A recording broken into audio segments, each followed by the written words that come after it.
Stuka Joe here. I'm here with Michael Arrighi at Consimworld 2019. Today's June 23rd, Sunday, and he is the designer of an upcoming game on World War II. I'm going to let him tell you about it, and we'll show you the game. We have it right here in front of us. So, Michael, what's the name of this game? It's called Sandstorm. It's World War II in North Africa. September 1940 to December 42. That's when the Italians started, but the best time to start is when the Germans arrived in March of 41. It uses a hex and counter format, but it's a card-driven design. As many card-drivens are your logistical infrastructure. So each turn you're dealt a certain number of cards, usually between 3 and 7. And one of the early things you do is to spend cards to pay for your infrastructure, your supply infrastructure for that turn. So, and the further you go away from your base, that's Cairo for the Allies and Tripoli for the Axis, the more you have to spend, sort of mimicking what Alan Moore had coined the rubber band effect, that you begin to stretch your supplies the further away you went to the point you would actually snap back. And if you captured Tobruk as the Axis, does that help your supply situation? Yeah. There's some. Your supply each turn is determined by Malta status, whether or not the Axis are interdicting with air or actually captured it. And certain key locations, Tobruk, Benghazi, Mersa Matruth, were ports, as well as kind of key locations.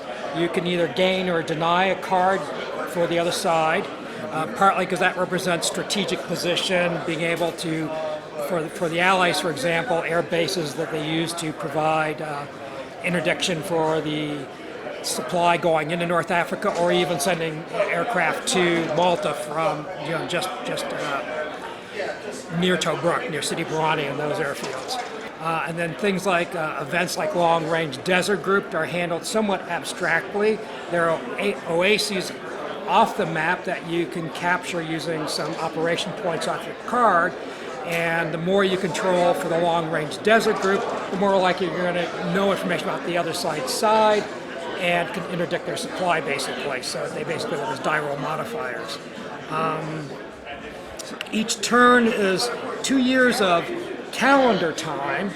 I said you get about 4 to 5 cards a turn. You have to play all your cards in your hand, although you can bury one card for a future offensive to be used in a subsequent turn. Say 2 to 4 years or 2 to 4 months calendar time?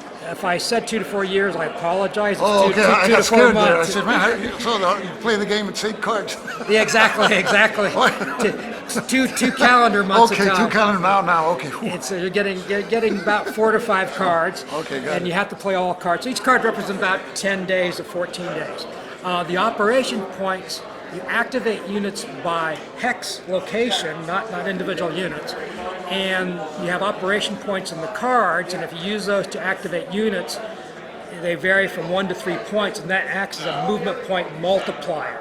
So if you have a 3 ops card, you can take all 3 of those operation points, put them onto one hex stack of units, and those will triple their movement points. Or you can take those 3 points and spread 1 point to 3 different, and each one will get equal their movement points. So you can't move everybody all at once, but you can sort of concentrate forces and concentrate the logistics to do a big push, or you can spread it out and do a smaller push. So a 3 card will represent more logistics than a 1 card, obviously. Exactly. So it's a way of simplifying logistics to using the cards to embed the logistics in the game without having to be using tracks, and I have so much gasoline points left and stuff like that. Exactly. In any card-driven games, most cards have points that represent sort of an underlying logistic, whether you think of that or not. And that's how it's abstracted here. So the 2 things, you need to use them to move your units, but you also need to use them to pay for your beginning infrastructure. So the further you away from your source, the less cards you're going to have for operations, as historically happened. So cards have 4 capabilities. You have operation points, which can be used to activate hexes, or they can do other things in lieu of that, like building improved positions, boxes, laying minefields. shipping more supplies over in terms of replacement points, or you have strategic points on it, which allow you to strategically redeploy units. I don't call it movement because it uses a different track. So when you strategically movements, they actually move at a slightly different rate. But like many strategic movements, you cannot start adjacent, you cannot move adjacent, you cannot end adjacent, and you have to maintain on roads, tracks, or trails. The other capability on some cards is that it will be a naval icon, and in lieu of using those points for doing units, you say I'm going to naval transport, usually one unit. Most units are on the sides of regiments for the Axis and brigades for the Allies. Each deck is about 20 cards, 22 on each deck. If you start in March, you actually have 20 because 2 are already gone for the game. So each side has Their different own deck. unique deck, and some cards, these are the better cards as you use them for the more powerful event. There's 4 things: the operation points, there's an event in the middle. It's not a political event, it's a military operation. It's usually a little bit better, a little more powerful than using the operation points to activate units. These use headquarters, where you're sort of assigning the points to, and the headquarters can then activate units in its range. It's more powerful, but the downside sort of represents you actually exactly 3 operation points, and maybe 3 plus, but you're more concentrated effort. But the downside is that many of these cards are removed as the event, so they're more powerful. It's a one-shot deal. It's a one-shot deal. So the decks are asymmetric, and so as the game goes on, the composition of 1, 2s, and 3s may change. The Allies have slightly more 1s that will be mandatory removed, representing the campaigns they did early, like Brevity, which Churchill insisted they do, a small operation, kind of failed miserably, but you can think of it as a training exercise. So the Allies have more 1s. And you want to get rid of your low cards early in the game, so they don't For come the back. Allies. Yeah. The Axis harder for them to get rid of their 1 cards. The Germans, when they arrive, get a bunch of very powerful 3s, but if they choose to use them to try to win the game early, they'll be used mandatory, as mandatory. So, some 3s will be lost on the Allies, but slightly fewer. So you'll cycle through the decks in a full 11-turn game a couple of times. And then some events like Pearl Harbor at seed in the deck at a certain time, war is coming. And then when that card happens, you have that calendar time, so it will come to your hand. You play that any time in that sequence as a mandatory card, and you have to respond to events in Southeast Asia by reallocating some troops over there. Operation Exporter, the troops to Syria, which happened in early 41, also occurs the same way for the Allies.